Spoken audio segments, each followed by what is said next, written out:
Vamos a quién tiene la razón, tanto la razón práctica como la razón de Kant. Miren, ¿cómo se vota? Les explico rápido. Crítica a la razón pura, la razón práctica. Esto de aquí es el botón nuclear, pero depende de ustedes. Ustedes entran al Twitter de RPP, buscan @RPP Noticias, buscan encuesta y ahí está el nombre de nuestro directo panel, César Campos, Freo Ferrero, Martín Santibáñez. Ellos van a exponer, vamos a hablar, el tema central va a ser PPK, nos dura hasta el 2021, la presidencia de PPK es lo suficientemente sólida, es sostenible, va a pasar este mal momento, la vacancia va a prosperar, no sé, ellos tendrán sus posturas. Entonces ustedes van votando de acuerdo al número que está delante de ellos, y por eso Campos es el number one siempre, y a la hora de la hora me avisan y yo aprieto el botón nuclear y sabemos quién ganó el día de hoy. Bienvenido César Campos, bienvenido Freo Ferrero, bienvenido Martín Santibáñez. Buenas noches. Y ya están en 0%, así que arrancan, vuelven a ser vírgenes nuevamente los tres, 0%. Entonces, vota por ti, por lo menos tú. Pues. Campos, por orden alfabético, va a arrancar, nos va a dar su primera exposición César Campos, luego viene Alfredo Ferrero y Martín Santibáñez. 1, 2, 3, ustedes ya saben. ¿Tiempo? Los tiempos va a ser más o menos 6 minutos, ¿no? 7 minutos. ¿Cuánto me dices control que va a ser al final? Control, bueno, necesito... ¿Perdón? 6 minutos cada uno. Me siento como el superagente 86 cuando llamaba control. A ver, empezamos. Si PPK va a ser vacado o no. O sea, ¿cómo ves el futuro político de PPK? ¿Va a pasar este mal momento? Escenario difícil. ¿Eso has escuchado a Cheput? Sí. Tienes harto para hablar sobre lo que habló Cheput. Obviamente, escuchamos a Juan Cheput, el congresista, y por lo menos todos sabemos que él ejerce una defensa de parte y...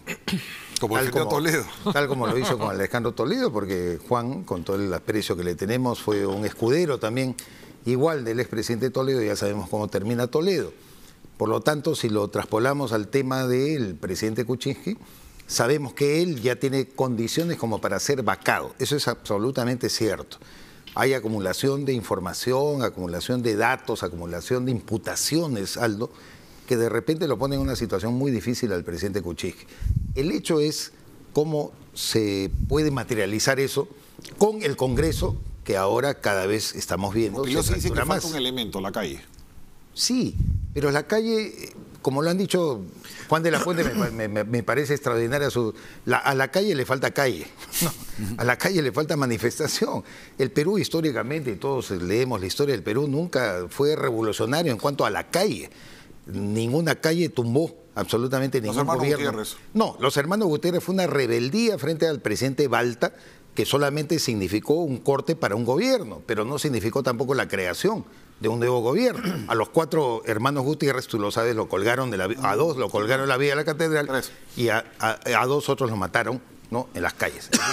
Evidentemente esto significa para mí que Kuczynski sí está acumulando, pero Kuczynski ha dicho: me defiendo panza arriba. Es un elemento que no podemos dejar de contar.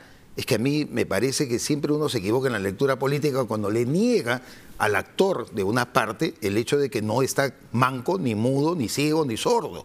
Pedro Pablo Kuczynski actúa. Cheput admitió preventas. Y Pedro Pablo Kuczynski, efectivamente, como lo dijo en el año 2016, 1 de agosto, en el diario El País, cuando salió la publicación en la que el propio presidente Kuczynski dice: hay 30 congresistas de Fuerza Popular que estarían no muy adeptos a Keiko Fujimori, por lo tanto se le podría conquistar, e incluso habla de prebendas. Dice que ellos están por prebendas con Fuerza Popular. Hay que recordar exactamente sus palabras. Claro. Entonces, ahora la prebenda viene del otro lado, pero además la subsistencia, Aldo, subsistencia políticamente hablando. Yo creo que el esfuerzo que hace mucha gente dentro de Fuerza Popular por romper no solamente la adhesión por la, entre comillas, gobernabilidad, sino la propia subsistencia política, porque parece que Fuerza Popular no se lo garantiza, ¿no? ¿Algo más que agregar? ¿Todavía tienes un...? No, era... ¿Con eso redondeas? ¿Sobre la vacancia de PPK o el tema de Odebrecht también? Si quieres hablar de tema ahora, yo no... ¿Cuál es el tema? No, el tema es cómo ves la situación política actual de PPK, pero si quieres hablar de Odebrecht, bienvenido. No, hablemos primero de esto, pues después de lo de Odebrecht, seguramente. Bueno, en primer lugar, yo creo que el Perú tiene que estabilizar un poco su ambiente económico y político, porque la economía está afectada con este tema de vacancias permanentes, solicitudes de uno y otro partido. Particularmente creo que al Perú no le conviene estar en esta ruleta rusa permanentemente porque genera inestabilidad y al final eso revierte en una economía que está sufriendo las consecuencias de esta crisis política. Porque estamos en crisis política. Desde el año pasado la crisis política no termina. Particularmente pienso de que la moción de vacancia que están presentando, quizás firmada por 22 congresistas, le faltan 4 votos, habría que ver cuáles son el contenido de la vacancia. Porque si la vacancia va a incluir el tema del indulto, sería un contrasentido que Fuerza Popular, ¿no es cierto?, pretenda vacar al presidente. No está el tema del indulto. Entonces, ¿el tema cuál es? ¿La incapacidad moral permanente? Sí, todos los elementos de Westfield, pues todo lo que ha salido. Ok, entonces la pregunta es, ¿cuáles son los elementos nuevos desde hace 3 meses para proponer una nueva vacancia permanente? Yo te digo, hace menos de 10 días se cayó la muralla china, ¿no? Las revelaciones que hubo respecto a que Westfield no estaba totalmente independiente, ¿no? Particularmente creo que hay que ser cuidadoso con el tema de la vacancia. No estoy seguro que un escenario con Vizcarra de presidente sea mejor para el Perú. No sería raro que Vizcarra de presidente también pretendan adelantar las elecciones y tengamos elecciones adelantadas hasta el 2021. Yo no creo que el tema de la vacancia en la agenda política sea un tema que debamos tener permanentemente. Creo que el Perú necesita avanzar en otros rubros y creo que este tema de la vacancia no nos deja avanzar. ¿Y qué ibas a decir de Odebrecht? De Odebrecht creo que lo que ha hecho el Congreso hoy día es positivo. Me parece que la modificación del 003 ante el proyecto de ley enviado por el Ministerio de Economía al Congreso y la posibilidad de que sea debatido y aprobado un nuevo texto que permita salir del entrampamiento de un 003 que no funcionó, donde se permita que los deudores o los acreedores de Odebrecht puedan cobrar, donde se permita que los proyectos sean vendidos y que esa forma el Estado pueda garantizar 2 cosas importantes. En primer lugar, que haya plata para la reparación civil, porque si no se vende ningún proyecto no hay ningún dinero. Y en segundo lugar, que la cadena de pagos no sea interrumpida. Aquí se está afectando a empleados que trabajaban en las empresas, que no tienen nada que ver con los socios de las empresas. Se está afectando a bancos. Proveedores. A proveedores. O sea, hay una serie hay una cadena. Pero los maliciosos dicen, Odebrecht quiere vender Chaya, son 1.400 millones de dólares, y Odebrecht está detrás de esta ley. Y está apretando por el lado de Barata y por el lado de Marcelo Odebrecht, porque necesitan vender Chaya. Vendiendo Chaya y Olmos son casi 2.000 millones de dólares. El principal interesado en la venta de Chaya es el Perú, no es Odebrecht. ¿Por qué? Porque el Perú se hace en ese momento de una cantidad de dinero que no tendría otra forma, aproximadamente 260 millones de dólares para poder garantizar reparación civil y para poder hacerse de dineros para ayudar a la economía a funcionar, y además se permite que se le pague a otros acreedores de Odebrecht. Por lo tanto, el principal beneficiado no es Odebrecht, es el Perú, que en paralelo se beneficia a Odebrecht porque voy a pagar. ¿Por qué Marcelo Odebrecht menciona a PPK sin que nadie se lo pregunte en el interrogatorio? ¿Eso no fue un misilazo? Yo no sé cuál es la estrategia de Odebrecht. Lo único que yo sé es que el Perú tiene que empezar en Perú. Y en este momento el Perú tiene que pasar esa página a Lavajato, porque no va a tener 5 años de gobierno con el tema de Lavajato, ¿no es cierto? O sea, la reconstrucción primero, no es culpa de PPK, pero le tocó. El tema de Lavajato, yo no creo que PPK sea totalmente inocente del tema, porque de alguna forma ha estado involucrado en el tema como varios de los candidatos y expresidentes. Pero definitivamente, ¿hasta cuándo con esta hojita, mi estimado Aldo? Creo que hay que pasar la página y creo que la aprobación del proyecto de ley por el Congreso permitirá, ¿no es cierto?, cambiar un poco la agenda del país para poder empezar a crecer un poco, aprovechando justamente que los metales están subiendo de precio, y que tenemos un momento para aprovechar el crecimiento mundial que no ha sido aprovechado en los 2 años de PPK hasta ahora. Muchas gracias. Martín Santibáñez. Buenas noches. ¿Cómo está? Buenas noches. Vamos a ver, a mí me parece, con respecto a la defensa, que siempre es legítima, la defensa que hace un congresista con respecto al partido al cual pertenece y al gobierno del cual forma parte, es una defensa legítima, ¿no? Pero también es legítimo atacar a un gobierno que comete muchos errores, y también es legítimo cuestionar la actuación pública, política, como hombre público, de un presidente que está involucrado con una serie de empresas acusadas de corrupción. Todo eso es legítimo, ¿no? Ahora, al ver la manera tan vehemente en que el congresista Cheput ha defendido al presidente, yo recordé una anécdota del presidente brasileño Juscelino Kubitschek. Ahí fueron a decirle, ¿no?, nuestros aliados políticos están cometiendo un gran error, ¿no? ¿Qué vamos a hacer? Los sostenemos, los apoyamos, nos vamos con ellos al fango, nos hundimos con ellos en el error Y Kubitschek, que fue un gran presidente democrático que construyó Brasilia, la capital de Brasil, ¿no?, le respondió, ¿no?: yo no tengo compromisos con el error. La gran pregunta para la población y nuestra clase política es: ¿vamos a tener un compromiso hasta el bicentenario con el error? Y ya no solo con el error político, sino también con el probable hecho delictuoso. Vamos a sostener un gobierno, vamos a sostener a un poder ejecutivo que está tan condicionado por una serie de denuncias reales que suceden, que se van sucediendo a lo largo de las semanas, que van sucediendo a lo largo de los días. Vamos a permitir que el país entero, que la población, el Estado peruano llegue al 2021, a los 200 años de existencia de nuestro país. Vamos a permitir que el error gobierne hasta el 2021. A mí me parece que eso sería catastrófico para el tercer siglo de nuestra república, ¿no? Hay que recordar que en 1914, Víctor Andrés Belaúnde, hace 100 años, Víctor Andrés Belaúnde ya hablaba de una crisis en el Estado peruano. Él hablaba de la crisis en el Poder Ejecutivo, su gran paralelo entre el virreinato y la presidencia. El presidente es un virrey sin juicio de residencia, una crisis en el Congreso que no se lograba poner de acuerdo para la gobernabilidad y una crisis en el Poder Judicial, sometido al clientelismo ya en esa época, 1914, hace 100 años. Ese discurso famoso de Belaúnde sobre la crisis presente, 100 años después, se mantiene en plena vigencia. ¿Por qué? Porque no hemos ido a la raíz de la crisis. ¿Y cuál es la raíz de la crisis? La raíz de la crisis es una crisis moral, una crisis de principios, una crisis de valores. Entonces, vamos a preferir el error durante varios años en vez de la regeneración de la República. ¿Y Vizcarra es la regeneración? Yo no lo sé. Es más, te puedo asegurar una cosa: una persona no es la regeneración del país, pero sí le podemos pedir a la mayor parte de los peruanos que se pongan de acuerdo para sacar adelante al Perú. ¿Tú crees que en este momento nos vamos a poner de acuerdo y que Vizcarra va a ser la solución del error, como llamas a Kuczynski? Lo que yo creo, estoy convencido, es que cumplir con la Constitución, con los procedimientos constitucionales, con la vacancia que aparece en una Constitución que ha sido sancionada y votada por la mayor parte de los peruanos, no implica necesariamente la destrucción de nuestro país. Me piden ahora una segunda vuelta más corta sobre lo que han escuchado a sus contertulios y qué pueden agregar a ello. César.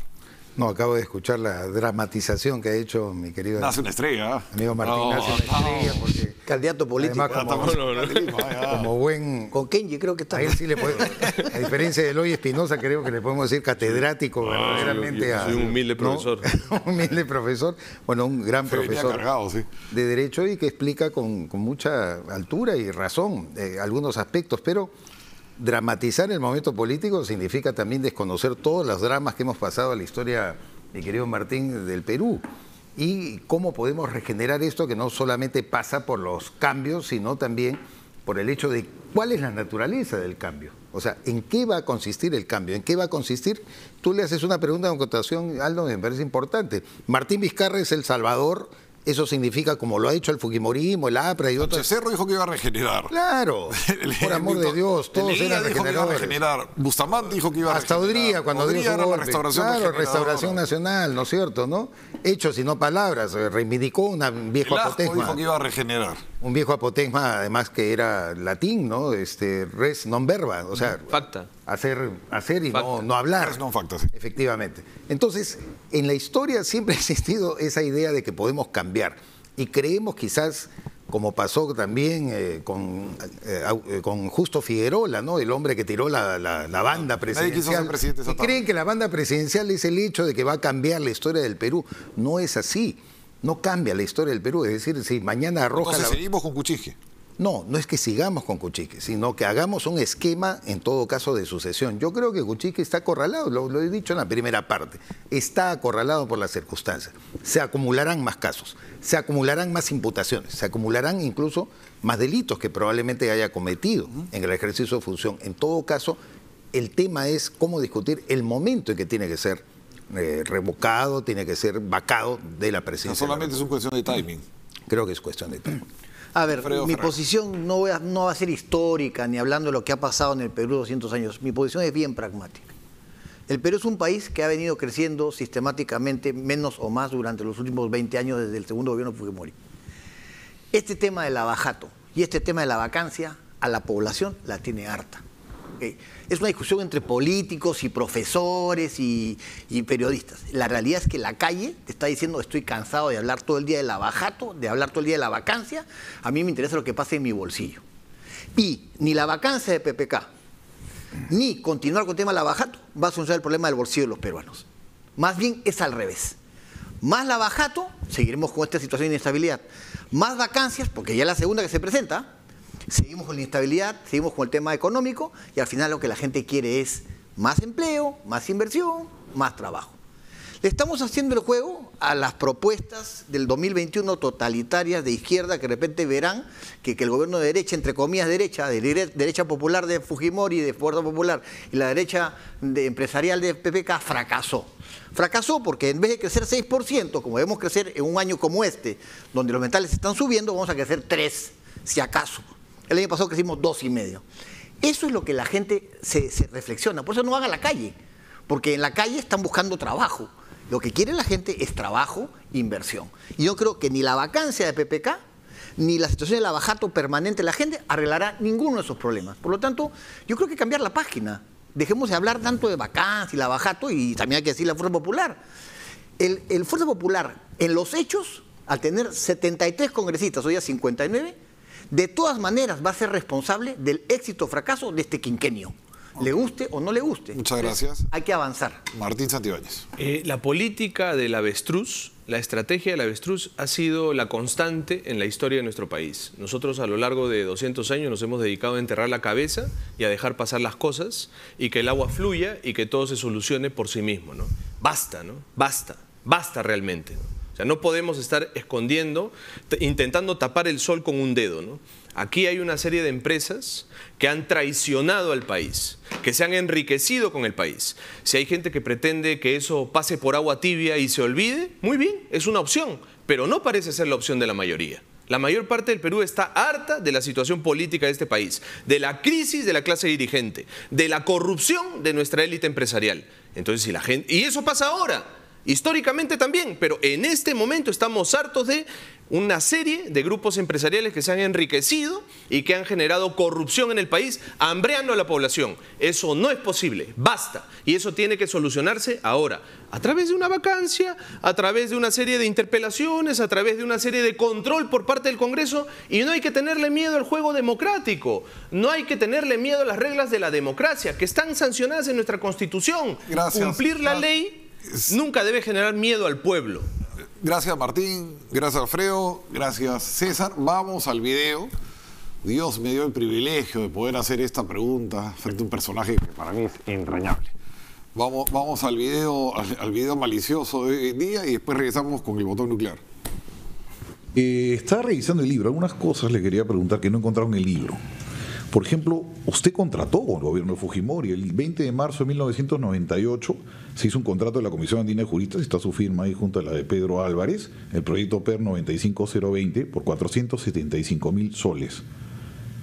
Si era una dictadura, ¿por qué contrató con una dictadura? No, pero primero que estábamos hablando del libro y este asunto es pero no lo veo en el libro, pero es que no, usted me habla del proceso de transición, ahí se habla de la corrupción de Fujimori y usted firmó un contrato con Fujimori. Vamos a lo central luego. Es un contrato de la Comisión Andina de Juristas, una institución que gana un concurso con el PNUD, que era una instancia que prestaba una asesoría técnica a una dictadura, a un proceso de sistematización, de organización interna del sistema. No se firman contratos con un gobierno que uno considera una dictadura, punto. Mira, primero que no fue un contrato con el gobierno y yo esperaba de ti cualquier pregunta que no fuera constructiva y no estoy sino ratificando. Sí. No, es que hay cosas que nunca le preguntan a usted previsión. Y es bueno preguntarse. No, pues no, usted habla de que era una dictadura distingamos entre una institución de la que uno es representante que gana un concurso que no se beneficia con donaciones ilegales de nadie, sino con contrataciones transparentes y todo eso fue absolutamente transparente para llevar a cabo socio, un trabajo, un señor que era un dictador. un trabajo. Diego, hay una contradicción. No hay ninguna contradicción. Es un trabajo Entonces, mañana técnico. usted firma un acuerdo con Maduro para reformarlo y tampoco habría no hay ningún contradicción. acuerdo con Fujimori, es un acuerdo técnico con el PNUD para un trabajo técnico y sobre este ¿Usted punto firmaría no un voy a acuerdo decir, exactamente igual con Maduro? no voy a decir nada más sobre No esto. firma. Como decía Mick Jagger, I can get no satisfaction. Una satisfacción fue poder preguntarle a García Sayán eso.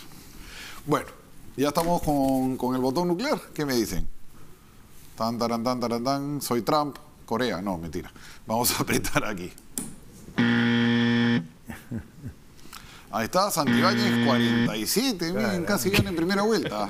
32 Ferrero, Campos 21. Ahí está el resultado. Martín Santibáñez 47, nace una estrella, próximo alcalde de Lima. Felicitaciones. 32% Alfredo Ferrero, César Campos. Han sido mis amigos, han sido mis amigos. Por ciento. Este fue el resultado el día de hoy. Entonces, les agradezco. No sé qué cosas han dicho entre ustedes, yo no escuché nada. Nada, Me felicitamos. han dejado a Martín. ganar, me han dejado Me han ganar. dejado ganar por walkover. Me han dejado ganar. Bueno, les agradezco mucho a los tres que hayan estado aquí con nosotros. Mañana lo vemos aquí a las 7 de la noche en ¿Quién tiene la razón? Le doy el pase a Josefina Tausen, que llega con el noticiero a las 8 de la noche. Muchas gracias por estar con ustedes, haber permitido que este humilde servidor entre a su hogar. Buenas noches.